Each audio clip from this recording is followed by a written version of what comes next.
I'm a very new Halo fan. I only started getting into this series in late 2025, and the 343 games fascinated me. I was curious if there are good games but not good Halo games, good games that are just not as good as what came before, or disasters. This will be a series of 3 reviews to answer those questions, at least in my opinion, starting with Halo 4. In my Half-Life 2 video, I mentioned the story because I felt like I kinda had to. I didn't have a lot to say.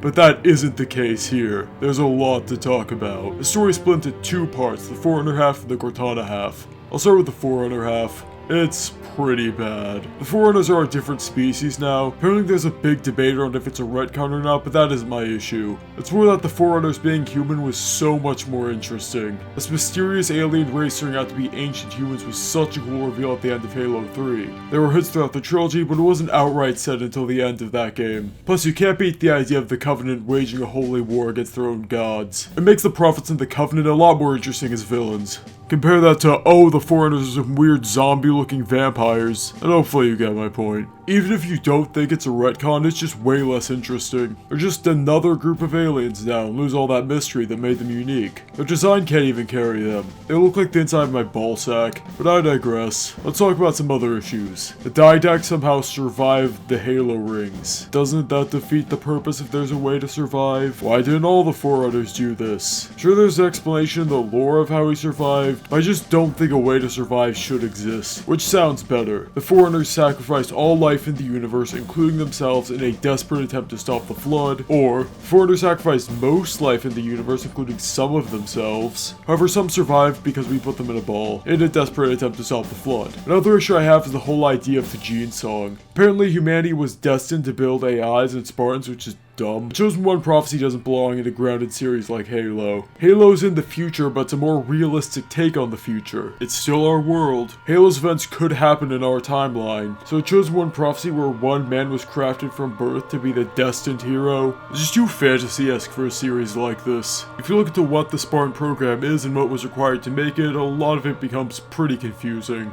There are tons of factors that led to the Spartan 2, so did she plan all of those? Even kidnapping children? There are some plot holes like the librarian only giving composure immunity to Chief and not the whole race. Seems like something she could have done because she did so easily with Chief and can edit human DNA. There are others, but those get into lore territory, which I'm not going to get into. From what I can tell, a good amount of it was explained in external media at the time of Halo 4. I will say this should have been addressed in the story and not some book. If a movie has a plot hole, that's an issue regardless of if it's explained in a book. But yeah, the story sucks. Strong parts of the story with Cortana. She's deteriorating throughout the game because she's getting old for an AI. You want to get her to Halsey to try and fix her. I like this idea, it should have been the main focus. Because when they do focus on it, it's really good. I'm not a fan of the screamy scenes where everyone's pissed. I prefer when they talk like normal people. It feels really artificial. I don't think a military leader like Del Rio would get angry this easily. Same with Cortana, it's just kinda cringy. You get the need to show her rampancy and glitching does that, but that's a pretty lazy way to do it. It's not a subtle change. I just want you to know she's in trouble in the loudest and most direct way possible. If they're more subtle about it, like her doing worse and worse on missions while desperately trying to keep it together, that could work and it could still boil over while actually having subtlety. Half the rampancy moments do this decently well. Like her questioning things and failing to do tasks is great. I wish they had more of that. The ending is really good, it's a nice send-off. Chief saying goodbye to his only friends and that stuff you've heard in other videos. Well, it's great until Halo 5 fucks it up, but we'll save that for later. There's a general focus on fleshing out Master Chief as a character, which some people didn't like. He's primarily a blank slate before, however I think they handled it pretty well. Master Chief still acts like Master Chief, so I don't mind looking into him as a character more. It's not like he was a completely silent protagonist either. He still talked and had some personality. I understand people like the Bungie style better though. It's really down to personal preference. While these moments are good, most of the time you're stuck with a bad main A plot. The story had potential to be really good, but as it is, it's bad. Weapons are an integral part of any FPS game, and Halo 4's arsenal is a mixed bag. A lot of the weapon changes are great, the assault rifle feels really powerful. I like the previous assault rifles, but this one might be my favorite. Either this or the CE one. All you need is a full magazine to kill an elite or knight. It's the jack of all trades designed from Halo 3 and Reach, but the power's been brought up to the point where you'd actually choose it over other options. A lot of their weapons are like their Reach incarnation, but without Bloom. Bloom basically made your gun less accurate the faster you fired it. Bloom still exists, but it's toned down.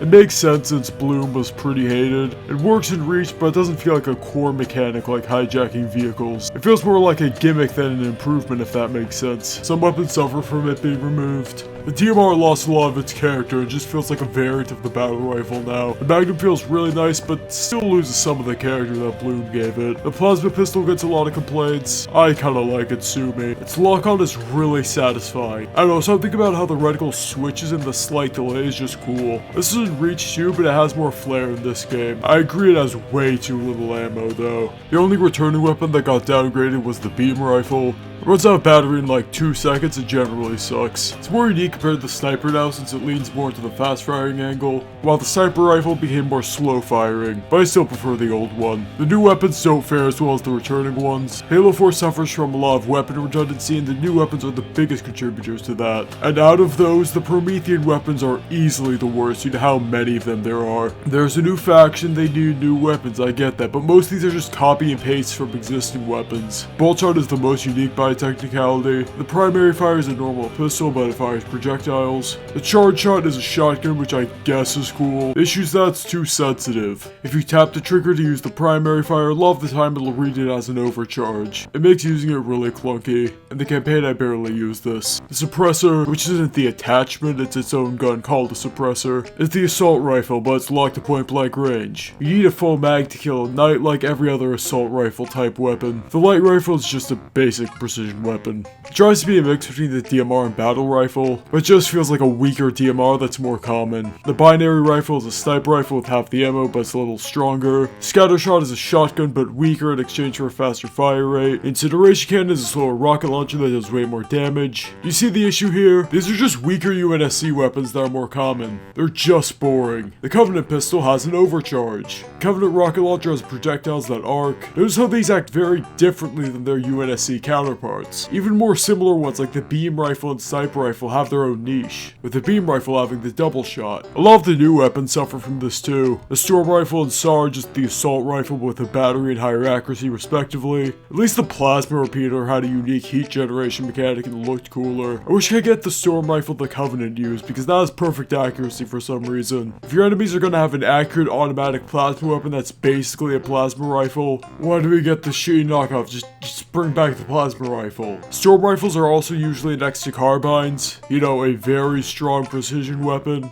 So given the choice between the two, you're never picking the storm rifle. Not gonna act like all the new weapons suck. The railgun and sticky detonator are pretty fun. The sticky detonator is definitely my favorite new weapon. It's really fun to make traps and blow up groups of enemies. The damage is perfectly tuned to be very satisfying and powerful, but balanced. In terms of how the weapon sandbox feels, a lot of people complain that there's too little ammo, and I somewhat agree. Promethean weapons are by far the most common, so a lot of the time you're forced to use them because the UNSC weapons run out of ammo. It makes sense for Forerunner places to only have Forerunner and Covenant weapons, but it would have been nice to be able to use UNSC weapons more. It's rare to be completely out of ammo, but you still aren't given a lot. It limits the weapons you can use, which in a sandbox game like Halo, just makes things less fun. Combat is generally worse than the previous games. Enemies are a part of that. The AI's been downgraded. It's not that they're completely brain dead, they just feel a lot dumber. It's hard to pin down exactly what makes them feel that way, they just feel a lot less intelligent.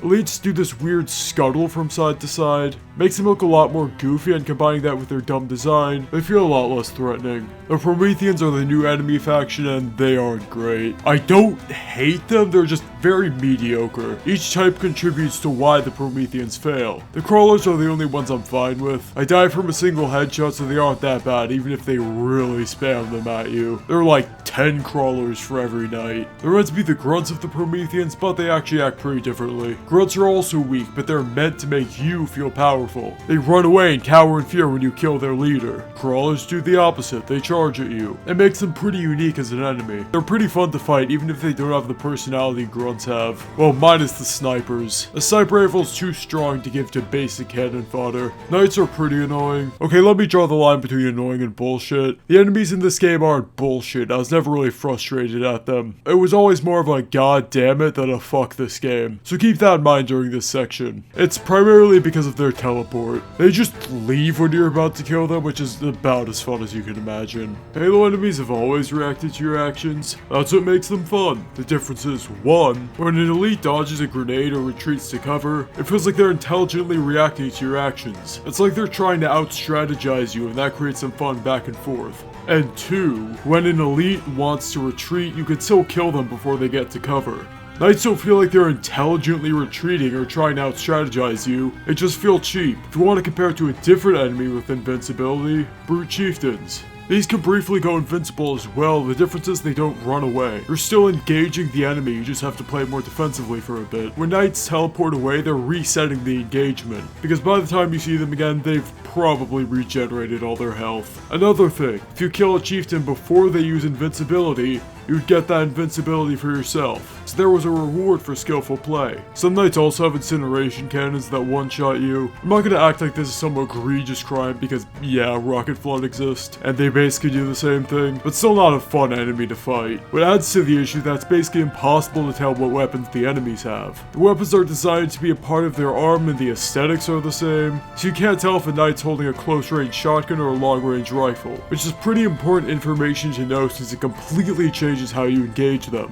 At least incineration cannon knights occasionally have a different design, so you can sometimes tell what weapons they have. The ranks are indistinguishable as well, but that isn't as important. It's good to know, but something having more or less health isn't as big of a deal as what weapon they're using. Watchers are annoying. They retreat under fire, which isn't the worst since you can usually kill them before they do that, but still a pretty lame mechanic. They can revive knights, which just drags the fight out. Archviles and Doom also revive enemies. The difference is they're very loud and obviously a big target. They're meant to be boss-like enemies. Giving that ability to a tiny robot they spam everywhere isn't fun. It is very common, but extremely annoying when it happens. To be honest, I don't hate Watchers as much as most people, even if I still don't think they're a good enemy. They changed some of the existing weapons as well. Grunts can super combine you for some reason. Why does one of the most common and most spammed enemies have an explosive weapon? It just feels really cheap, especially considering the shots home in on you. Enemy needlers are meant to be weak to make up for their homing abilities. Now that balance is thrown off and they're just annoying. Speaking of annoying, Halo 4 Hunters. I said earlier that the enemies in this game aren't frustrating, just slightly irritating. These guys are kind of frustrating. They show their back way less, which just makes them less fun to fight. But it's a lot more janky in Halo 4. The reaction time is too fast, so that bull-like combat dance just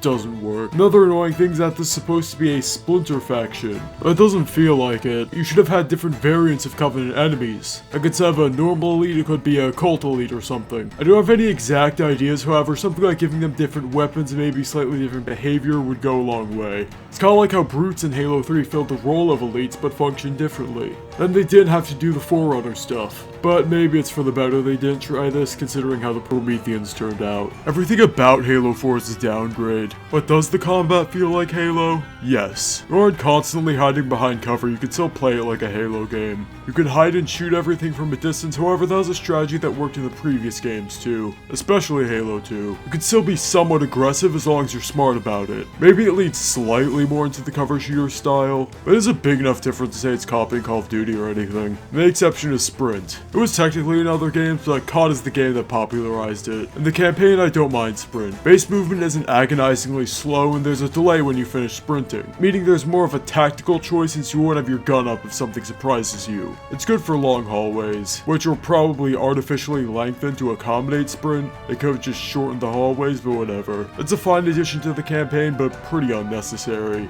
Don't worry, I'll get into multiplayer Sprint later. The missions are mixed overall. Some of the early ones like Dawn still have the 3x structure from the Bungie games. By the way, 3x structure is how Halo levels are usually split up into segments. It helps with Halo's pacing. You might have an open area, a vehicle section, then a closed area. The levels are competently designed with some exceptions. Forerunner is one of the levels where you exclusively fight Prometheans. Prometheans again aren't fun to fight. The level design of Forerunner sucks as well. Fuck this Banshee segment. You want to only be able to aim straight forward and have literally every enemy on the map hard focus you with pinpoint accuracy, while the other Banshees can actually aim more than 30 degrees up or down, then hop in a Banshee. It's the most dog shit vehicle in any video game. I wouldn't be surprised if it was added as a joke. It's genuinely way easier to go on foot in these sections. Rant over. The Promethean only levels like Shutdown and Forerunner are always the worst. Shutdown has a gondola ride. Like Halo 2, there's a lot of waiting around and doing nothing and it feels like filler. Barely even get to fly the Pelican in Shutdown. I mean, it's fun to use, but like, come on, let's use it more. The other levels are definitely better, but still not the best. I didn't realize this until replaying sections for the Halo 2 video, but Bungie's level design is so much better. They did a lot more to mix up each combat arena. They consistently mixed up how things are designed so each arena felt different, compared to Halo 4 where you fight Prometheans and sometimes Covenant in a decently open area the whole time. This isn't a bad way to design a combat arena, but it's a pretty big downgrade from the variety you'd get in the Bungie games.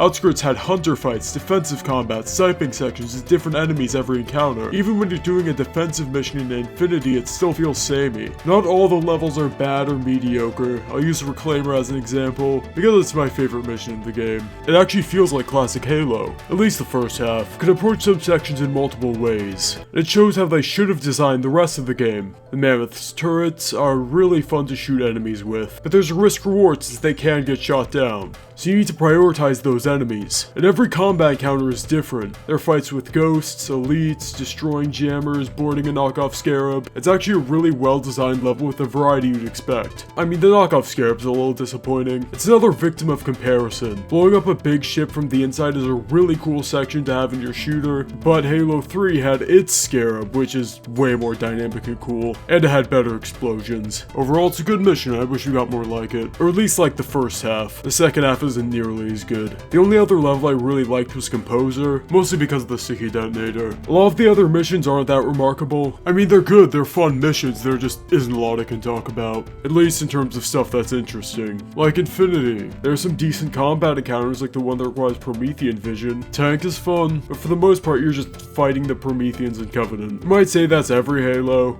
No. In Gravemind, each arena had different elevations and each encounter had a different set of enemies. Again, this is good, but it's following up some of the best shooters of all time. Overall mission design in Halo 4 is alright. Some good, some bad, some okay. Fun fact, I actually like to draw. I'm not a professional or anything, but I'd say I'm decently good. And that means everything I say regarding art is a fact. They changed the Halo art style and it's for the worse. They tried to make it more realistic and detailed, but the way they went about it just didn't work. A lot of it just looks ugly. I'll admit I have some level of nostalgia for this era, specifically Master Chief, because every time someone would use a Master Chief render for a video or something, they'd use the Reclaimer Saga one. So for a while I knew Master Chief as the Reclaimer Saga Chief. That being said, Master Chief doesn't look great in this game. I don't think he looks awful, but with some of the angles he could definitely look pretty goofy. Specifically with some of the proportions. His helmet is simultaneously too big and too small. This is the render everyone uses to show he looks weird, and yeah, it illustrates it pretty well. His gauntlets are slightly too large. He just looks off. It definitely depends on the angle though. At least Cortana looks pretty good, but the enemy designs really suck. Grunts look really weird. I've heard them described as troll-like, and I definitely agree. They look really dumb, but not in the way they used to. Inbred is the best way to describe them. Their faces look really smushed and it just looks like they want to die. Also, their gas tubes go into their nose. They just look ugly and unappealing. Reach and 3 did a pretty good job making them look more threatening while still looking like grunts. Elites look equally bad. Elites are supposed to be these honorable, strong warriors, not whatever this is. They want them to look more like monsters, but again, Reach did that pretty well while still making them feel like elites. They look like big dumb monsters instead of the really unique design they used to have. That's kind of a theme with a lot of Halo 4's visual and audio changes. They remove a lot of the character from Halo. Jackals look really generic. They aren't bad designs unlike elites and grunts, but they just look like dinosaurs, compared to this weird bird lizard thing from the previous games. Now Prometheans. They don't look Forerunner. Honestly, a part of that is their color scheme. If they were dark gray and blue instead of white and orange, they'd look a lot better. Even if they don't have the blocking machine look the Sentinels have. They're more biomechanical, which just isn't the Forerunner aesthetic. Like the color scheme, it's the exact opposite. They tried to make them look more alien, and I guess they succeeded. Mainly with the Watchers. They look more mechanical and alien instead of just a dog or a person. I still don't know why they have these faces though. While I don't like the orange design wise, it really helps with gameplay. It's the only reason I could spot them in some of the Forerunner areas. The Forerunner areas are overly complicated visually, but the enemies don't blend in most of the time. There is the occasional moment in darker areas where it becomes an issue. Still, it isn't as bad as something like CE Anniversary. Sound design is weaker. It's really noticeable with the plasma pistol. It's not an awful sounding gun, but they sound like what you'd expect from a chargeable plasma pistol, versus the classic plasma pistol, which had a very unique hum that again gave it a lot more charm. Plus it's just a nicer sound.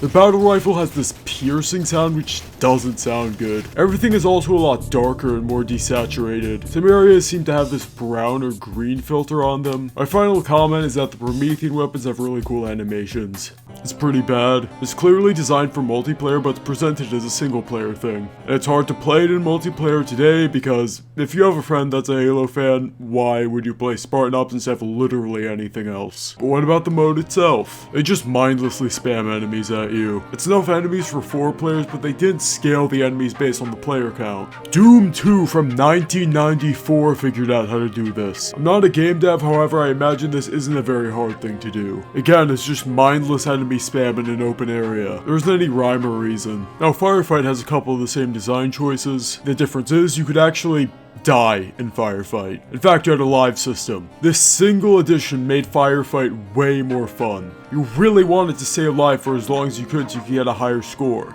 That's kind of the whole idea of the mode. But you can't die normally in Spartan Ops. When you lose all your health, you just take a 3-second break and then get back to where you were, with all the enemies still dead. You literally can't fail. I've heard someone describe this as a job, and yeah, it does feel like that. I wouldn't even say it's annoying or anything, it's just time consuming. It's the biggest time waster I've ever played, and I dropped it pretty fast. I don't think I'm missing out on a lot either, judging by what other people say about it. It's shockingly bad. It's probably the lowest quality gaming experience I've ever had. Granted, I don't play a lot of horrible games like Redfall or whatever, but I have played some Wii shovelware and it's honestly about the same level as that. But instead of being kind of funny, it's just boring. 5 of these were released a week and you could really tell. It was probably pre-prepared, but honestly I wouldn't be surprised if each of these were made in a day. People aren't mean enough to this game mode, it's complete dog shit. I agree it's a good concept. Having a bunch of side missions is a good idea, but it needed more resources. We got 50 of these tiny missions.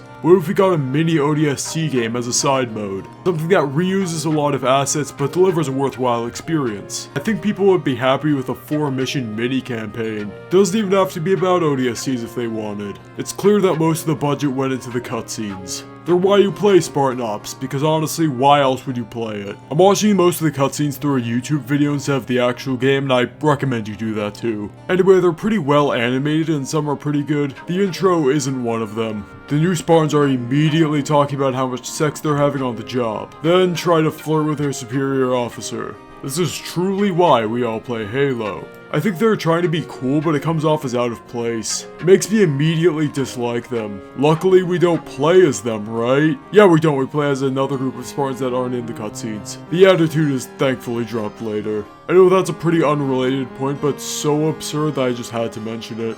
Like I said, there are actually good cutscenes. For example, the ones where Glassman gets captured. You'll learn some of the new Covenant's goals and it helps continue the overall plot. You see how the broader galaxy reacts to the events of Halo 4 rather than just seeing it from Chief's perspective. There's still some smaller plot holes, but I can overlook stuff like that. It's a game, not a movie. You could make similar nitpicky criticisms about some of the Bungie Halos as well. Halsey is the highlight. She's a pretty interesting ends justify the means character. She's an extremely talented scientist and can basically solve any issue they have, but she's very shady and has some skeletons in her closet, so the characters don't really know if they can or should trust her, and that makes her an interesting piece of the plot. The voice actress is great too. The plot is fine enough, but again, you're better off watching the cutscenes on YouTube rather than playing the actual game. Multiplayer is a pretty big part of a Halo game, and Halo 4's isn't that good. I've been judging Halo 4 primarily by video game standards and not FPS or Halo standards, which is why I'm not as harsh as some people would like me to be. But with multiplayer it's different. The bar bar for a good multiplayer is a lot higher, since a good multiplayer has to not only be fun, but unique enough to keep you engaged for a long time. Quick thing before I start actually analyzing it, I'm bad at Halo multiplayer, however I've played it enough to understand what makes it work and all that. Still, maybe you don't think of my exact wording and more so my general concepts. There are 3 big issues with the multiplayer.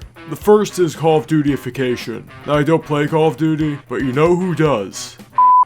He played a shit ton of COD multiplayer, so I had him look at a couple clips to see if it looked like Call of Duty. He has also played Halo and was able to distinguish the two, so no worries there. And even without showing the ordnance drops and loadouts, he said it looked very Call of Duty. For the record, I showed him the campaign and he said it looked more Halo than Call of Duty. They copied kill streaks or ordinances and loadouts. First, ordinances. It was fun to get a sticky detonator and go on a rampage, but it's a double-edged sword. I got into a match where a competitive player just got infinite power weapons and solo wiped our entire team. And for some reason you get penalized for leaving a match, which just encourages AFKing if the team suck. This is an MCC issue and it's stupid. Ordinances are a direct ripoff from Call of Duty. Of course, it's done worse. In Call of Duty you'd get dogs and airstrikes, which sounds way cooler than a standard power weapon. Loadouts are another weird addition. This isn't an inherently Call of Duty thing, but it's executed pretty poorly. All the weapons feel really similar besides the bolt shot and plasma pistol. You don't get the advantage of the variety a loadout system can give you. It's copying a mechanic without its strengths. Halo's weapons aren't designed for a loadout system, and it's just not Halo. Spawning with a bolt shot or plasma pistol is also pretty busted sometimes. Halo multiplayer is about the hunt for a better weapon, so choosing what weapons you start with is a confusing addition. Next issue are the maps, which are way too big. I don't mind sprinting in the campaign, but it definitely affected multiplayer. The maps feel really bloated and it just doesn't work. It's way worse than the maps in the previous games. And because sprinting is lightning fast, people can just rush you out of nowhere. That combined with the maps being this big, means there are a lot more moments where you just die out of nowhere. This will always happen in FPS games, so it's especially bad here. Classic big team battle maps had their size in mind, so they're usually more linear. So if you got shot, there's pretty much only 1 or 2 areas you have to scan. Like Valhalla, if you get shot, you just need to scan this small area and you'll usually find who's shooting you. Horizontally, the map isn't that big and that's by design. While the standard Halo 4 maps aren't as big as Valhalla, there are a lot more angles you can get shot from. So scanning where you're being shot from is a lot harder. Final issue is the dumbing down of weapons. This is hard to talk about because again, I suck at Halo, but I think I can describe it. Combat in the previous Halo games was very complex. The weapons had a lot of depth. It wasn't just that hunt of trying to get a special weapon. Yes, some were easy to use, but they all had their special traits. I'll go over some examples. The battle rifle in Halo 3 had a projectile system, which added an extra layer of skill to ranged combat, as well as balancing it, versus the Halo 4 battle rifle that just has perfect hit scan accuracy all the time. The shotgun had extremely short range, so it filled more of a defensive role, and if you wanted to be offensive with it, you had to have really good positioning, versus the Halo 4 shotgun where you just sprinted at someone's face and one-shot them. The Reach DMR had a bloom system that was a creative way to limit its range, versus the Halo 4 version that's a lot more generic. There are probably more examples better players can think of, but these illustrate my point fine enough. When I play Halo 4, I don't feel that same desire to learn all the mechanics I do in, say, Halo 3. It just feels a lot less unique. I don't think Halo 4 is a bad game, but as a Halo game, I can understand why people don't like it. I'm not gonna say it's a good game, but not a good Halo game, because I fucking hate that phrase. However, being a Halo game and having those expectations, yeah, I can understand why people don't like it. It's a good modern shooter, but a really poor follow-up to the Bungie Halos. Every previous Halo had something unique that did better than the rest. Combat Evolved had a really unique weapon sandbox and is the purest form of Halo. Halo 2 had an incredible story and expanded on everything with new weapons, enemies, and levels. ODST had a really cool and unique atmosphere. Even Reach, which is kind of the exception, still has amazing levels and a great story. Halo 4 is just Halo but worse. The Mantis and Sticky Detonator are cool, but it isn't enough. The Bungie Halos had issues, but they made up for them. 343 tried to make a Halo single player, but they just aren't a talented enough studio to do it properly. And if Halo is your favorite franchise, yeah, getting slapped with this feels insulting compared to the masterpieces you got before, even if it's still a good game. And yeah, I did have fun with the campaign. A lot of what makes Halo fun, the enemies, weapons, shines through even if it's still a downgrade. I'll give it a 7 out of 10. Gameplay is probably 7.5 or maybe an 8, but the rest drags it down. Keep in mind this is by video game standards, not FPS or Halo standards. There are much worse games. Halo 5 is universally agreed to be the worst one. I've seen some people think it's good, but still the worst. Some say it's mid, and some say it's actively bad. So I wanted to give you my take on it. By the way, apologies for playing like a geriatric in some of the gameplay footage. I'm a PC player, I don't know what black magic Halo fans used to be so insanely accurate on a controller. Well, they have 15 to 20 years of practice, so I guess it makes sense. I definitely got better, and the aim assist is pretty good, so I don't think it'll impact my opinions. Halo 5 story is the most infamous part about it, and like Halo 4, I have a lot of things to say. I'll start with my main positive. It's cool that we get to see the Arbiter. Keith David does a fantastic job as always. The Sangheili Civil War stuff is way cooler than what the plot's actually about. It feels like a natural next step from Halo 3, instead of what they did in Halo 4 with the Prometheans. The Elites have been part of the Covenant for a long time. Then when the Covenant fell the way it did, there was no central thing to unite them anymore, so they had a civil war over who would rule. It's also one of the most interesting and unique locations visually. The rest sucks ass. First, they don't introduce the new characters. I know Buck, but why is he a Spartan? I guess Tanaka, Locke, and Vale are fine enough. They're a set of new characters, so they don't really need a reason to be there. They could just be a new squad. My issue is more that they don't expand on them. Locke gets some decent characterization, however Tanaka and Vale are just kind of there. They aren't involved in the plot besides a couple exposition dumps. I don't mind playing as different characters in a Halo game, but I'd rather they have a presence in the story. The Arbiter is a perfect example. He actually does stuff in the plot. He defeats Tartarus and is a part of the reason why the Elites rebel against the Covenant. I'm not saying they have to be as good as the Arbiter, but they need to have a reason to exist. Locke is a cool character in concept, he just doesn't reach his full potential. Again, he's just kind of there. He's a shady Oni agent who becomes a Spartan, which sounds really cool, but again, it's just not in the game at all. The only time it really felt like that was the plot point of Locke trying to assassinate the Arbiter. That worked well with his character, but it's just, again, barely elaborated on. For the record, the little they do with it is actually pretty cool. There's kind of a sense of distrust between the Arbiter and Locke, and it works. I would have liked to see a couple missions revolving around that, because it's way more interesting than what's happening in the actual story. Let's talk about the actual story now. Theme-wise, some parts are actually okay, like the theme of hunting down Chief. Of course, it isn't executed very well. You don't really feel like you're constantly chasing a target. You're just playing a Halo game. And obligatory point that the marketing was way cooler than the actual game. But as it exists, it's kind of just bland and uninteresting. A big issue is them not actually introducing any of the characters. It's especially bad for Chief since apparently these are his best friends since childhood, but we never actually met them. I get they can't go back in time and add them to the original trilogy, but it still feels like it comes out of nowhere. I totally would have forgiven this if they actually developed the characters, but no, we're barely told anything about them besides one exposition dump halfway through. Meaning for half the campaign we have no idea who these characters are or why they're with Chief. Again, they just come out of nowhere with no explanation. They were introduced in a book instead of the actual games. And they don't elaborate on these characters to make room for the Cortana plot point. Now, Chief dealing with losing Cortana is actually an alright idea for a Halo story, and the first Cortana scene does actually work pretty well. But this isn't like Halo 4 where the B plot is pretty good and the A plot sucks. The story is just shit even if it has a couple alright ideas. And the big reason why the story is shit is Cortana being a dictator. First, this is supposed to be a twist, but they spoil it very early on. On the Infinity, they tell everyone that Cortana is dangerous and has the domain, and they keep saying that throughout the game. The reveal is set up like, you know, a reveal. But they reveal, or at the very least imply Cortana is evil before the third mission.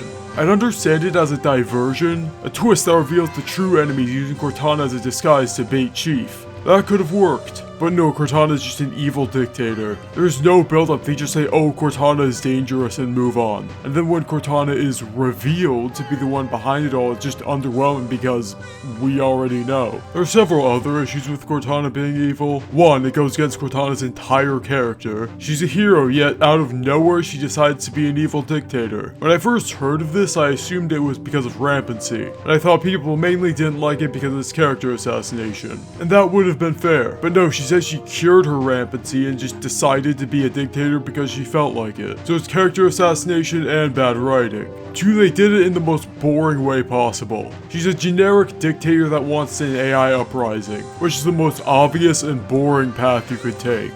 If this was revealed to all be because of the Gravemind, that would at least make sense. Currently, it just comes out of nowhere and sucks ass. It feels really forced. It isn't even a twist, it's just shit. The other thing Halo 5 is infamous for is the new mechanics. A lot of these just don't fit with Halo at all. The most well known of these is in the enhanced mobility. One of my favorite things to do in games is be a hyper-aggressive jackass. So I thought I'd like it even if it wasn't Halo. However, you don't really feel the enhanced mobility in the campaign, so they just end up feeling out of place. I'll give some examples. The Spartan charge. It's weird. It does good damage, but it doesn't really feel like a Halo mechanic. Halo is about being smart and thinking about how you approach situations, so brown rushing a jackal with a Spartan charge just doesn't fit. It's probably one of the more useful enhanced mobility mechanics in the campaign though. It's not egregious, but I don't like it. The ground pound is weird. It's pretty useless. Feels like something you'd find in some slop hero shooter, not a military sci-fi game. A secondary mechanic is that while aiming down sights in the air, you hover. It's part of the ground pound, but it's just annoying on its own. It usually freezes your movement when you don't want it to, which leads to taking unnecessary damage. Overall, the enhanced mobility mechanics aren't as prevalent as you'd think. They added aiming down sights as well for some reason. Aiming down sights, or ADS, is weird. I have a lot of experience with ADS. I've used Gmod weapons that have ADS, and I played like 2 minutes of World at War on my dad's 360 like 14 years ago, so I'm basically an expert. The point of ADS is that normally firing is inaccurate, but aiming down sights is accurate. It's something from military sims that became a near universal mechanic for shooters.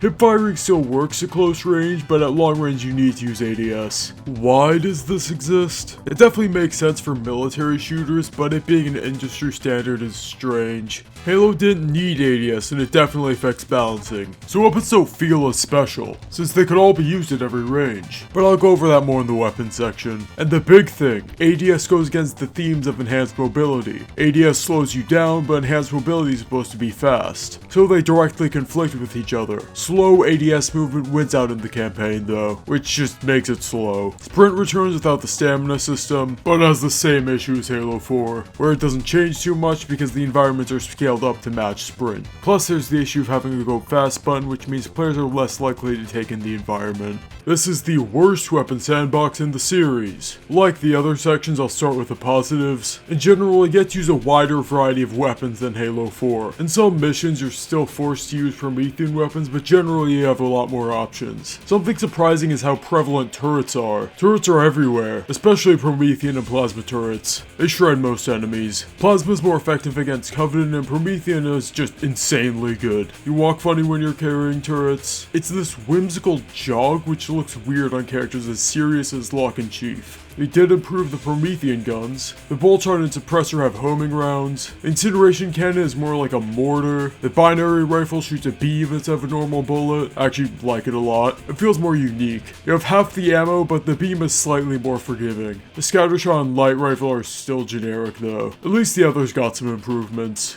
Other than that, the weapons feel very sanitized. Each weapon is just a gun, precision, automatic, explosive. It's so homogenized and bland, which goes against Halo's entire identity. Each of the weapons used to have a distinct role. Yes, it was dynamic and there are multiple solutions for every problem, but it was a puzzle. Not every weapon was best for every situation, and you have to think about your tools and how to best utilize them for your specific situation. Every weapon doing the same thing removes that strategy element and is just boring. Every weapon is long range, just with different fire rates and damage. ADS means the assault rifle can work just like the battle rifle, or pistol, or light rifle. The storm rifle is even more like the assault rifle than Halo 4. Same with the SMG, which is just another automatic weapon, like the SAW, assault rifle, and storm rifle. One of the only rifles that feels different is the DMR, and that's just because it has an actual scope instead of ADS.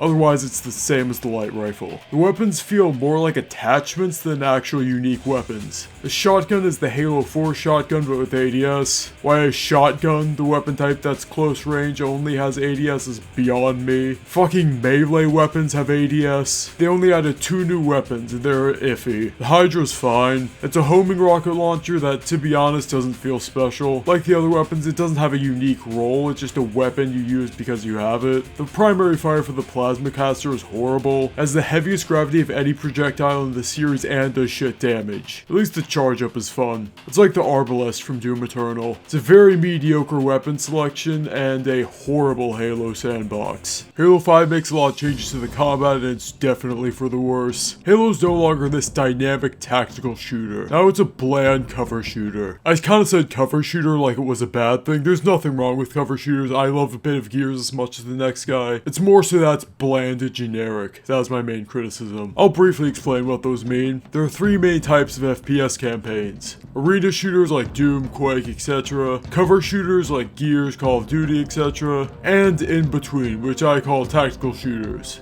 Halo's in that category along with maybe the Half-Life games. No, Halo's not an arena shooter. No one's confusing Doom gameplay for Halo gameplay. Regenerating health alone disproves that narrative, not to mention the 700 other mechanics that also do that. I get you guys don't like cover shooters, but come on, this is fucking ridiculous. Halo 5 is a full cover shooter. Enemies have insanely long range.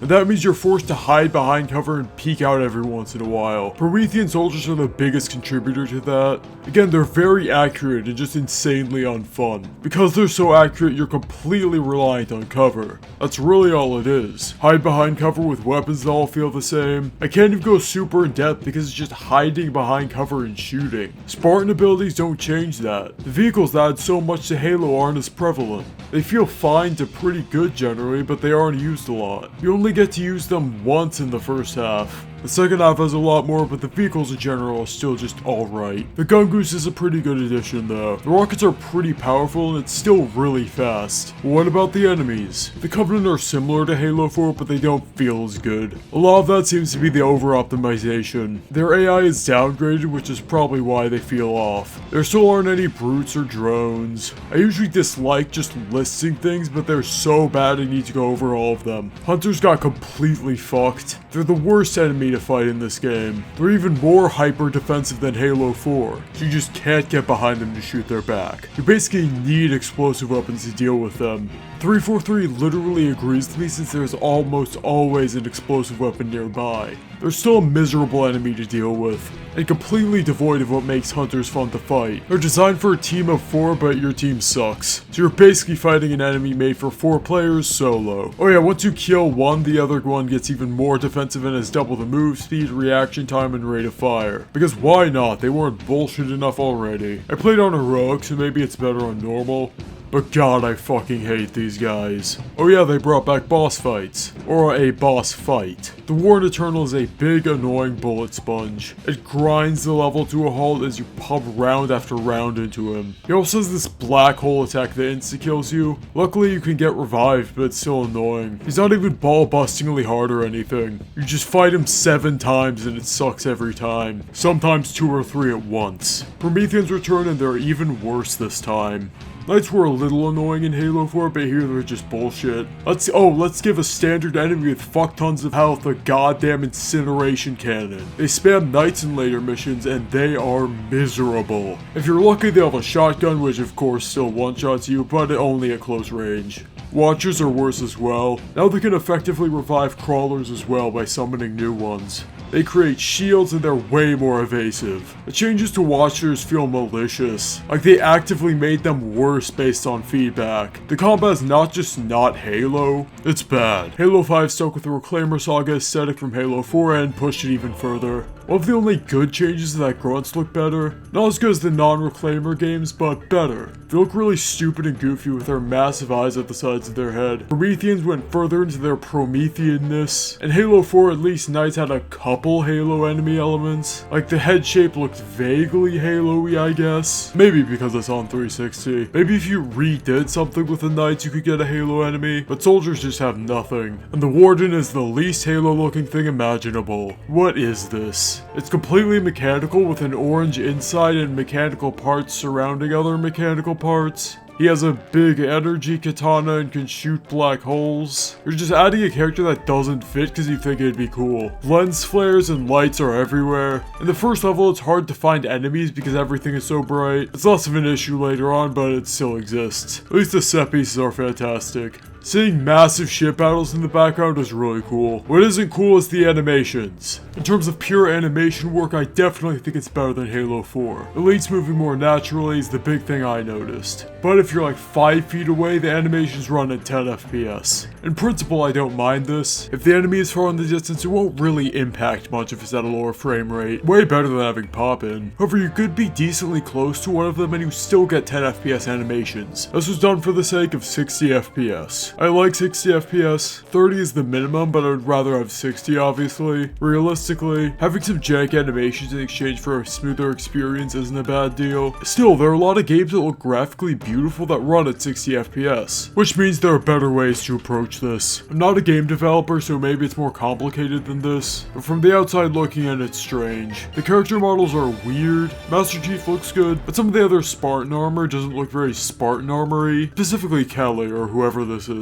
It's weirdly bulky with tons of attachments. It just doesn't have the shape of a Halo helmet. Cortana looks weird. Something about her looks off. Based on my research, I think it is based on a real person, but it isn't the actress. It looks like they didn't match the model with the face sometimes. The Halo Infinite model is based on the same person and that looks fine, so I don't know what went wrong here. Oh god, I haven't even talked about the weapons. They radically changed how a lot of the weapons look. The rocket launcher looks like a generic RPG. Funnily enough, this was so hated that the community basically forced them to change it back. The plasma pistol has this weird rounded design which just looks too natural for something that's supposed to be metal. Maybe that's the point, but it's kinda ugly. All the Halo 4 redesigns stuck. They just went further into the redesign rabbit hole, and the music can't even save it. I didn't even recognize it was Halo music until the Halo theme started playing. I just kinda tuned it out. There are 15 missions in Halo 5 and it's not that long of a campaign. It took me 9 or 10 hours to beat, which is about average for a Halo game. Though, if you want to factor in the controller nerf, it might in reality be 8 to 9 hours. Still an okay sized campaign. I know full game walkthroughs on YouTube say 5 hours, but we should all know not to trust those by now. They're done by experts who play the game a shit ton to prepare. Finally, I played this on Heroic like all the other Halo games. You play as Master Chief for 3 out of the 12 levels. I'm not counting the weapons down missions, but if you want to count them, it's 3 out of 15. I don't mind this too much. Locke still plays the same role as Chief, and the story still revolves around Chief. Part of that is because Fireteam Osiris aren't really characters, but still. Like I said, the weapons down missions are pretty bad. They take up a fifth of all the missions. I don't know why they're here. They're blatant filler. The Bungie Halos would count cutscenes as levels to inflate the level count. However, those were, good. In some of the later weapons down missions, there's some exploration and a world building element. You find grunts talking to elites about the art style. Other than that, you don't get a lot. Either way, these should have been individual levels. The actual levels with combat are similarly middling. It's very mid without anything interesting. It's just bad Halo 5 combat. There were 2 missions that were standouts. The best mission is definitely Blue Team. A lot of the dark Oni stuff from the marketing is present. It's an abandoned research facility and it has that kind of unsettling atmosphere. Everything is a pale, sickly green, which adds to the vibes. It follows the 3-act structure with a close quarters area, open area, etc. If every mission was designed this way, maybe Halo 5 would be alright. The combat still sucks, but at least it would have had a lot more going for it. Enemy lines is the other good level. You need to kill Cypher Jackals and throw enough grenades to destroy the turret, then use the environment to take out the Wraith. You need to be smart and come up with a plan to get to the end. Is this sounding familiar? This is the kind of strategic thinking and positioning Halo is known for. That's Halo 5 at its best, but most missions aren't like this. Even Blue Team has that dogshit hunter fight. Halo 5 has a bad habit of spamming annoying enemies, and the final level shows that off the best. The breaking's really bad, reference not intended. You exclusively fight Prometheans, and they spam incineration cannon knights, meaning you constantly get one shot whenever you peek behind cover. You fight 3 Warner Turtles, fantastic. Luckily they have a lot less health, so they aren't as miserable as the Double Warden. Still, why do we have to fight 3 of them? Plus your allies can't jump or climb, which means if you're refilling your ammo up here and get one shot from across the map, you're just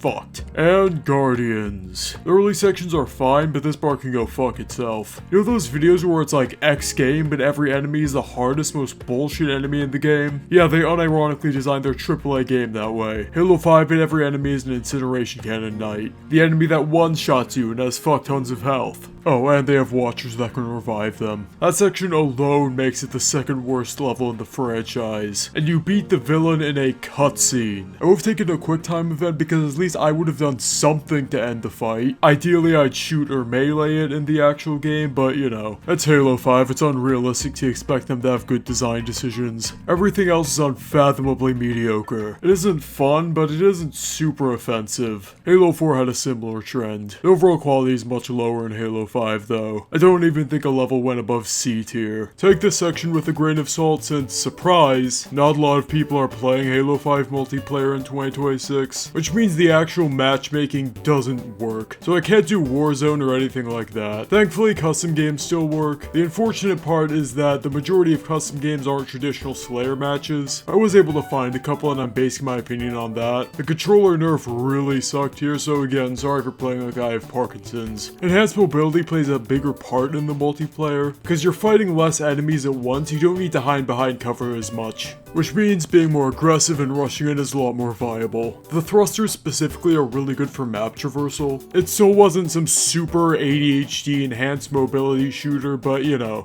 it leaned more into that direction. To sum it up, it was alright. However, I'd still rather play any of the other multiplayers. To be fair, the only reason I'd rather play 4 is because it's on PC and people actually play it. Halo 5 is a bad game and a bad Halo game. It's a bland sci-fi cover shooter with some shit levels near the end. Has a couple good moments, but they're buried by the mountains of shit. Not to mention it has a dog shit story that ruins an iconic character and turns her into a boring dictator. Nothing is explained or expanded on. Doesn't look or play like Halo either. The multiplayer being alright and the set pieces being really good are the only real positives. This might be a little surprising, but I'm only giving it a 4 out of 10. It's bad, but it's hard for modern AAA games to be abysmal. Most of Halo 5 is just extremely mediocre, not dog shit. I was debating a 3.5, but I was able to get through it fine enough without wanting to kill myself. At least outside of the end.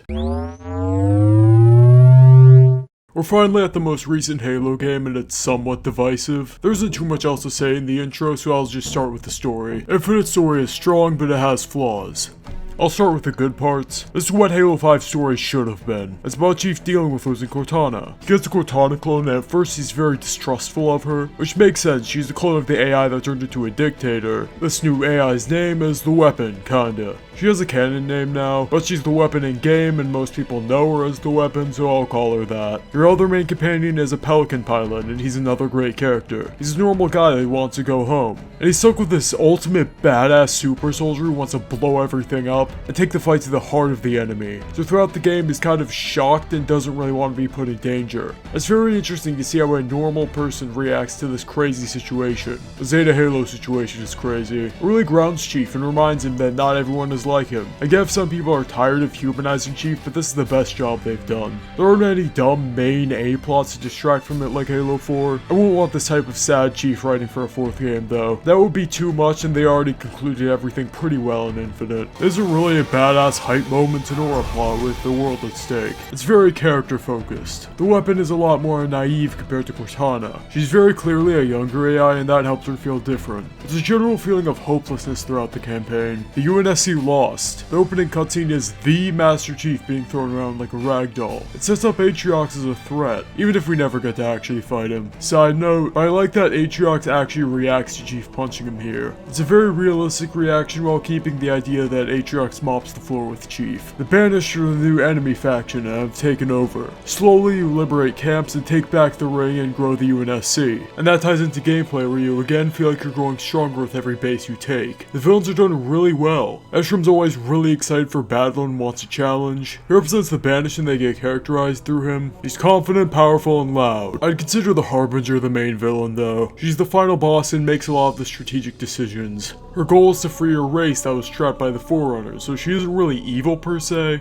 since her goal isn't malicious. She's just allied with the enemy. Her whole race is still shrouded in mystery, so we don't fully know if freeing the Endless would bring about the end of the world or whatever. It's good to have another mystery element in Halo after the Forerunners lost that. They're both unique new villains that don't feel stupid as fuck. Speaking of stupid as fuck, Halo 5. The way Halo 5 ended forced the next game to deal with some of its bullshit, but I think they actually did a decent job wrapping it up.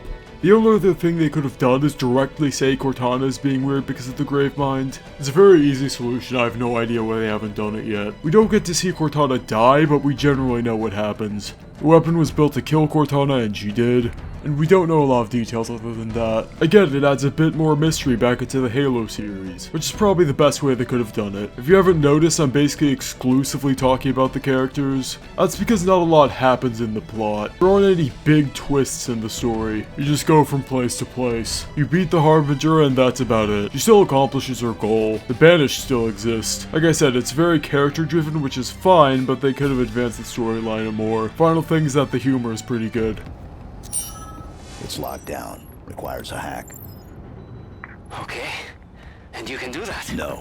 The combat is definitely the strongest part. I'd say it's the best in the series, or at the very least on par with the original trilogy. It feels like Halo. Now what makes Halo combat good? For me, it's how dynamic it is. You have a lot of really smart AI and a wide variety of weapons for different purposes, so you can approach combat encounters in different ways. Pretty fast as well. Not in terms of movement speed, but in terms of gameplay. You're doing a lot of things very quickly, using your environment to your advantage, handling different threats. Now there's a lot of depth and complexity with tons of different factors while not being overly complicated. That's what makes Halo combat special, which means when the weapons blend together, or it turns into a bland cover shooter, it loses a little bit of what makes Halo fun, which is why I'm glad to say Infinite's combat is a true follow-up to Halo 3. It's so fucking good. No Prometheans this time, just the Banished. And the enemies are back to being really fun to fight. Elites are back to being very agile. They have shields, so plasma weapons are good against them. Plasma isn't good for a lot of enemies, but it shreds shields. Stealth elites are really hard to see and pretty dangerous, so they benefit from using the sensor dart. Brutes are back, and this is probably my favorite form of them. They're hyper-aggressive brutes that charge at you. They're really fast and have a strong melee attack, so you should use your grapple hook to keep your distance. Normal brutes can hold Ravagers, which are more like mortars in their hands. Jackals aren't jackals, but the new grapple hook can disable their shields, and they have a new mechanic. They can shift their shields, so you need to switch up how you're aiming to adapt. Makes him even more of a dynamic and interesting enemy. Skirmishers return from Halo Reach and are very fast but weaker than an elite. They still die to a single headshot. Skimmers are like drones. They usually have electric weapons or commandos. They don't fly all over the place like drones, instead stand closer to the ground, which makes them less annoying to fight because you don't need to fling your mouse around as much. Basically every enemy has a new mechanic or way to engage them. It evolves the Halo formula rather than replacing or downgrading it. Another innovation is explosive barrels. You can chuck them at enemies and it kind of acts like a third grenade type. The animations for them are also really good. They have a certain weight and gravity that makes them really satisfying to chuck around. It's another addition that mixes up the formula. Speaking of mixing up the formula, equipment. Thrusters aren't very useful. It's kind of just the worst grapple hook. Considering how long it takes to recharge and the fact we have a fucking grapple hook, it feels pretty unnecessary. Speaking of the grapple hook, it's incredible. It can stun enemies, pull explosive barrels towards you, and just help you traverse arenas. It makes the game faster in a very Halo way. You can't just bum rush and kill everything, you need to be smart about it. It basically makes sprint useless since bunny hopping with the grapple hook is way faster. Some people say it's too good and it kind of ruins the game. I disagree for the most part. I can have a similar issue to sprint, where some of the take in the environment moments are hurt by speeding past them, but that's the only real issue I have.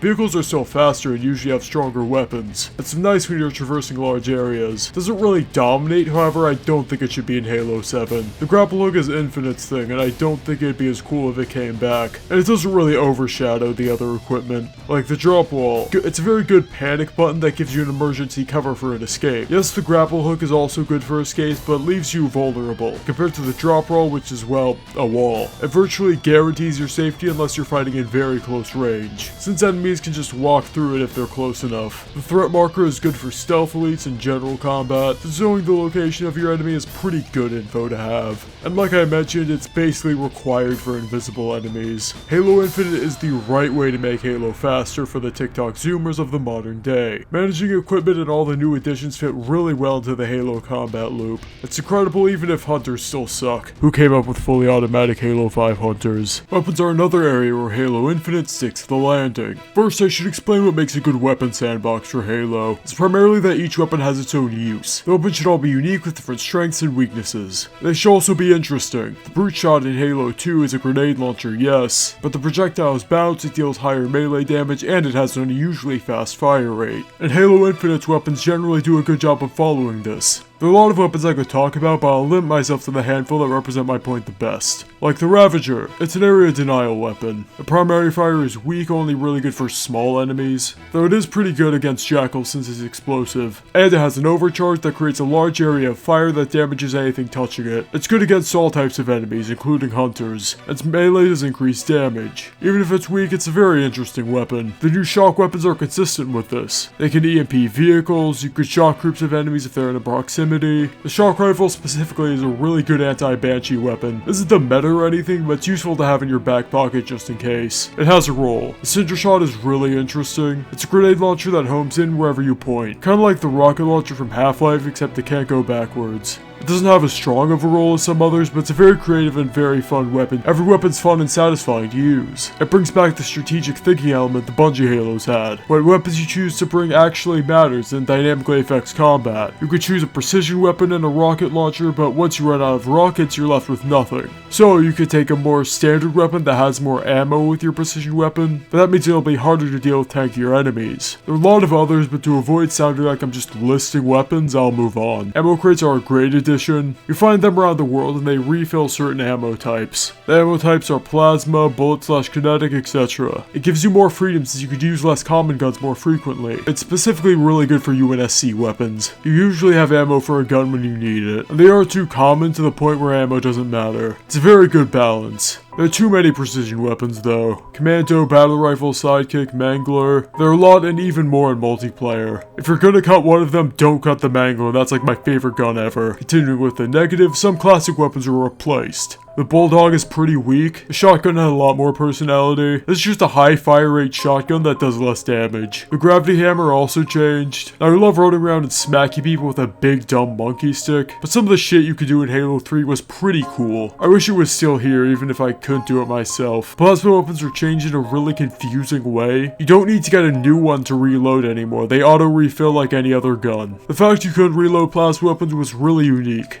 Again, it added a lot of character. They slightly made up for that with the venting system. Instead of just overheating when your heat gauge is full, now you can overheat early. It's much faster than if you were forced to overheat, which means if the enemy is weakened, you could play it safe and vent heat, or you could test your luck to see if you can land one final shot at the cost of a longer overheating time. It's cool. Some parts of the sandbox have minor issues, but don't take that as me saying it's bad. It's still a very good sandbox with a lot of variety and creative weapons. Infinite looks great. The trailer looked pretty bad, but the final game is fantastic visually. They brought back the Halo art style. Now what is the Halo art style? Like I mentioned, I'm decently good at art, so hopefully I'll explain it and won't spout total bullshit. The Halo art style is 95% realistic and 5% stylized. Halo was never really bright and cartoony, but the characters had an angularity and slight simplicity to them, versus something like Halo 4 where they tried to be super detailed and 100% realistic. If you look at Halo 3, Chief, he has color. He doesn't have a ton of realistic details, however he's very clearly grounded in reality. This isn't something like Breath of the Wild where it's very stylized. Even Reach had this, it was just a lot more muted. That lack of detail, having color but being very grounded and realistic are the keys to the Halo art style, at least in my opinion. Hopefully you get what I'm saying. Halo Infinite has that art style. Elites look fantastic, probably my favorite design for them. It's a blend of all the good designs for the elites and ends up making the perfect version of them.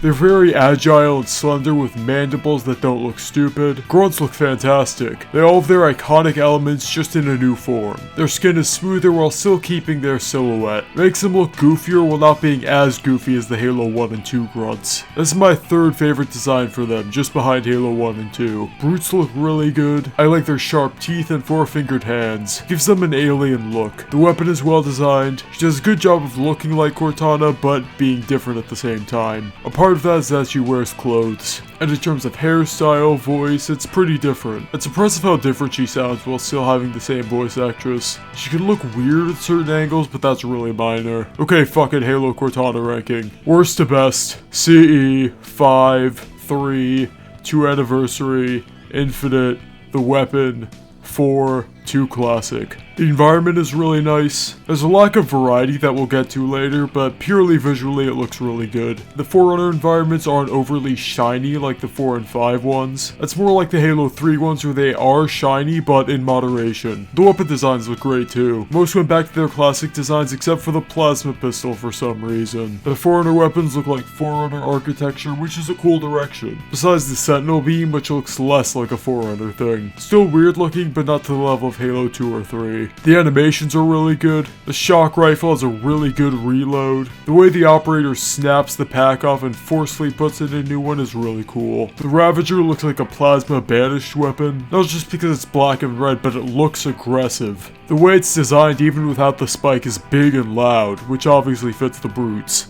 Compared to the sleeker design of even the fuel rod gun. They did a great job with the weapon design generally. I like Infinite's open world. It's big and you have a lot of options on how you can approach it. You could try to liberate every camp, you could go straight to the objectives, or a mix. I did a mix. Anytime there was a camp close, I would liberate it. And those encounters were really fun. It's more Halo Infinite combat. Once you beat these encounters, they become bases. The bases resupply your weapons, vehicles, and you can grab some soldiers if you want. It's really cool and rewards you for doing the side content. You feel like you're growing stronger every time. It's cool to use the Marines you just rescued in the next story mission. There are also just pockets of Marines around the open world. They're like the camps, but usually there are fewer enemies. The cool thing about these is the variety of ways you can approach them. You can snipe, you can rush in, or use a vehicle. And probably more that I can't think of right now. It's one of the few parts where the game takes advantage of the open world idea. Now I'll talk about some of the negatives. There isn't a lot of variety in the locations. It's grassy, Forerunner, or banished. These are good aesthetics, but they're all we get. We don't even get different biomes. Halo 1 had different biomes. A swamp, a snow area, a beach, a canyon. And if we look at other open world games, they have their own biomes. Even if it's just a basic desert, snow, or rocky, that would be really good. It just needed something. And what about some cool secrets? Like if we found some Forerunner area in a swamp that's filled with flood samples and maybe an audio log or something. That could have been a really memorable moment. I'm imagining finding something like the flood tubes in Lockout. Apparently this ring, Zeta Halo, has a lot of lore significance, so there's definitely a lot more they could have done. Something that encourages you to keep exploring would be nice. For an open world game, there doesn't seem to be a lot of emphasis on the world. Maybe compared to Ubisoft's slop open world games, this is pretty good. But that's a pretty low bar. That sense of freedom and exploration open world games are meant to have just isn't here. Again, I do like the open world, but it comes at the cost of actual levels. Additionally, the main story isn't even that different from the side content. Some of them have better set pieces, but that's really it. In terms of gameplay and visuals, they feel the same. Yes, the combat is very fun, but it doesn't build on the foundation. Let me explain what I mean with a comparison. I could do another Bungie vs 343 example, but I've done that enough. For some variety, I'll compare it to Half-Life 1. I feel like this is a good baseline to compare other shooters against, as it is basically the first modern shooter and laid the groundwork for future shooters. It's amazing while not being an ultra 10 out of 10 that'd make for an unfair comparison. And Half-Life consistently mixes up its gameplay. Even without considering level design or environments, you start out with only a pistol or a crowbar, then you start seeing HECU, which are not only a completely new enemy, but have new weapons you could pick up like the SMG and shotgun. Then you get introduced to turrets and more explosives at a level or so after. You get an RPG and start seeing heavy vehicles like tanks and helicopters, and this continues throughout the entire game. See how every once in a while you're introduced to a mechanic that adds something new. whether it be a new weapon, enemy, set piece, or all of the above. Half-Life consistently keeps your attention the whole time. Okay, besides on a rail, that level's pretty buns, but that isn't relevant. If you're a Halo fan, I'm sure you could instantly think of some Halo examples as well, like the introduction of the Hunters, Tank, or Shotgun in CE. You see what I mean? Good games build on a great foundation, instead of just coasting like Infinite does. That's the best word to describe it, coasting. I never got bored, but it could have been so much more. Infinite launched very incomplete. Another like 4 playlists online, no firefight, no forge. Even if you're not into something like Forge, and I'm not, they're still a part of the experience and impact a lot of other modes. I actually played Infinite's multiplayer in 2022. I played some normal multiplayer as well as bot matches. I remember being really disappointed that there wasn't a dedicated Slayer playlist for online, so the only way you could consistently play Slayer is bot matches. Because of the lack of content, they lost a potential new fan. The general population felt the lack of content as well. It started with 250,000 players and dropped fast. This was their opportunity to bring Halo back, but like the campaign, they fumbled. And the microtransactions. Halo always had a progression system where you could earn cosmetics for free, but now you have to pay for a lot of them. Even though cosmetics being monetized is an industry standard at this point, it still kinda sucks to see considering what we got before. Another thing, in 2026 Halo Infinite has the exchange. Yes, there's an actual progression system now. Oh yeah, you can't customize your colors anymore. You could get the base colors for free, or at least I did. I have no idea why. Same with a couple armors I got. Still, paying for fucking colors in general is pretty stupid. Because of all this, it's hard to evaluate Halo Infinite, or at least this part of it. Modern Halo Infinite is pretty different from 2021 to 2022 Halo Infinite. Like I said, I did drop it for the lack of content, which is pretty telling. But I also thought Combat Evolved was like B tier in 2021, so maybe I was just stupid. I'm reviewing Infinite in the modern day though. A lot of the issues have been fixed even if it took like 4 years. So it feels kinda weird to weight them too heavily. Finally, let's talk about the multiplayer itself. Infinite's multiplayer is great. It follows along with the campaign by adding instead of replacing or downgrading. The combat and weapon sandbox is really fun. The movement is faster but still has the floatiness to it. Like the campaign, it feels like Halo. There's still that hunt for new weapons. Even though the assault rifle is pretty strong, you still want a rocket launcher or battle rifle. The multiplayer exclusive weapons are great. The bandit rifle is the DMR without a scope. It feels like a more precise and harder to use version of the battle rifle, which is probably why it's the competitive weapon. But the mutilator is my favorite weapon by far. It's a shotgun that can shoot 1 or 2 shells at once. It's a time-tested design that's really fun. But the cool thing is that it's part gravity hammer, so you can smack people around with it. The rest of the weapons work similarly to how they work in the campaign. Again, I suck at Halo, so it's hard to go into a lot of detail for why it feels like Halo Combat. It has some issues though. The assault rifle being effective at long range is questionable. Your starting weapon should be an incredible damage dealer. It should be a dependable weapon that's strong at close range. The definition of a B tier weapon. It being so good at long range makes it fit that role worse. The sidekick is a perfect example of a starter weapon. Fast firing precision weapon that requires feathering your shots at range, and has a pretty fast time to kill at close range. The battle rifle is a little too easy to use. If they removed the recoil, it would be perfect, as the recoil basically aims for you. The bulldog again causes problems. The Halo shotgun is a unique defensive weapon. It's just a shotgun you run around with. It's what I said in the campaign section, but even worse, since the shotgun was more of a multiplayer gun than a campaign gun. Moving on, Infinite's maps are pretty good. They're very well made and work perfectly in the game. The issue is that besides Illusion, there aren't many S tiers. They generally follow similar templates. I mean, I really like a lot of them, but there isn't a Valhalla or Zanzibar. Infinite's multiplayer is very polished, but maybe a little too polished. I'm more excited at the thought of playing something like Halo 3's multiplayer because it's a little more rough and unique. Not that Infinite's multiplayer isn't really fun, but it's less exciting to go back to. Not a big issue though. Infinite has tons of game modes. You obviously have Slayer, Big Team Battle, Capture the Flag. I'm usually a Big Team Battle guy, but in Infinite I actually like 4v4 more. I have enough room to breathe in the 4v4 maps where Big Team Battle isn't as appealing. I still like Big Team Battle, it just isn't my go-to. Fiesta and Firefighter are pretty fun. I'm pretty fond of Tactical Slayer. It's Halo but Counter-Strike. You have the mobility of Halo but all headshots and skill like Counter-Strike. It's not something I want to play all the time, but it's pretty fun in short bursts. That's how I feel with a lot of the modes. They're fun mix-ups, but I mainly stick to Slayer. That's just a me thing though. The stuff you could do with Forge is pretty cool too. Infinite's multiplayer has a ton of variety and the corp gameplay is fantastic. It has issues, yeah, but it's at least A tier. Here's my multiplayer tier list in case you were wondering. I couldn't fit this into the other section, so I'm talking about it here. Sprint is basically useless in the campaign. Move speed is only 9% faster when sprinting, which is better than having sprint be really prevalent, but at that point I don't know why they even have it. I guess it's the best we're getting since it's truly optional, but like, do they know the game that's dominated Steam charts for like 10 years doesn't have sprint? You don't need sprint, but I'll take this over Halo 4. I don't really care about clamber and slide. Clamber is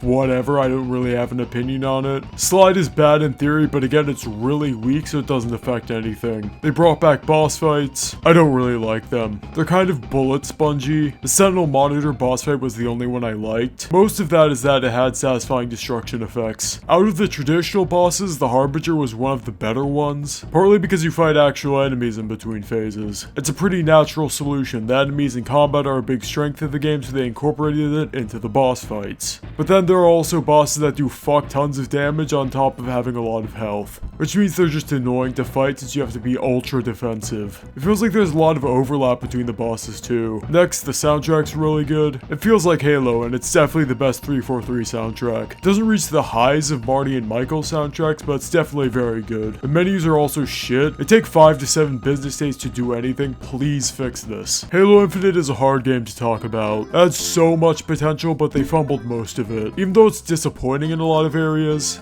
the foundation is incredibly strong, so it ends up being a great game, at least in my opinion. The combat, weapons, and story are all really good. However, because of its problems, I can only give it an 8.5 out of 10. Yes, I consider it a great game, at least after the updates. Now we'll move on to 343 as a whole. 343 and now Halo Studios got a lot of negativity for these games. And yeah, they aren't Bungie, and pre-Halo Infinite I would have completely agreed with getting rid of them entirely, but Halo Infinite showed that they can make a great Halo game. It went from having decent combat to shit combat to the best combat in the series. If they can learn level design as well, Halo could actually be back. Technically 343 is dead, but Halo Studios still has a lot of the same people, so what I'm saying about 343 transfers over. If they fix the shitty management and make a true Halo game with combat on par with Infinite, they can do it. But then again, after the Campaign Evolve trailer, I'm not really sure anymore. They brought back fast sprint, aiming down sights reportedly. Maybe they could still make a peak Halo, but it seems like they're doing old 343 stuff again. They might have missed their golden opportunity. They're doomed 2016. Okay, I wrote that before they announced they're going all in on AI, so Halo is back! I speak for everyone when I say we love AI, but unfortunately they still have soulless human artists and writers, so they still probably need to go. But then again, while recording this, it got out that the Xbox CEO is actually doing good stuff, so maybe this whole section is pointless. Now the question is, if a different studio were to take over, who should it be? Obviously not any of the bad developers, or the ones that work on Call of Duty, since they definitely add a lot of unwanted mechanics. A name that's thrown around constantly is id Software, and yeah, they make a peak Halo. However, they suck at making stories, so that would be an issue. They literally did an evil Cortana by making Samuel Hayden some god. Plus, I don't want id to stop making Doom games. For a side game, they'd be a great fit though. Overall, we want someone who can make good shooters, respects the source material, and can tell good stories. I don't know who that would be. Leave your ideas in the comments if you have them. Maybe the BioShock guys, but apparently they fell off or something, so probably not. Either way, I don't see anyone else making a Halo game, outside of something small like ODST2 or something, I don't know. Finally, I'll talk about the Halo community and their response to these games. I've heard the term Halo cycle thrown around a lot, and that worried me since it sounds like the Zelda cycle, which is probably my least favorite part of any community ever. Luckily, the Halo cycle isn't that bad. It makes sense for the Halo games it affects. Halo 2 is the only one where it's people just not having brains. Oh, you don't play as Chief sometimes, so it's bad. I don't think you need me to explain the issue with that.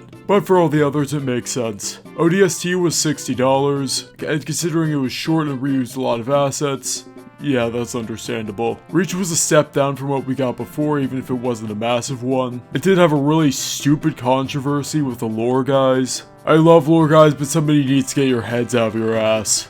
The Pillar of Autumn being 4 hours late compared to a book 12 people read does not matter. Lore is cool, don't get me wrong, but you gotta have some level of self-awareness, man. This shit is fucking absurd. Halo 4 is a gigantic step down, so again, it was reasonable why people hated it. Halo 5 is a bad game in general, and it was even more hated at the time because people thought it would be the norm. And the Halo cycle hasn't come around to Infinite, but when it does, people probably like it more than when it came out because it launched with barely any content. There have been pretty toxic people in the community from what I've heard, but there have also been some really cool people in the community, so it isn't all bad. The Halo community in general is very passionate and stubborn in a good way. They have very high standards and don't settle for downgrades. They can be a little obsessive sometimes, but their passion is definitely admirable. Beating all the Halo games last year was really fun. I like analyzing all of these. This was by far the longest video I've made, so hopefully you liked it. Like and subscribe if you enjoyed. Again, I'm sorry for all the delays. It did not need to come out this late. I should have had it done by April. I'm pretty happy with how the video turned out. I think I got my points across. I think some parts of the script had kinda iffy pacing and I had to rush editing near the end, but you know, I'll keep those in mind for next time. That's about it. See ya.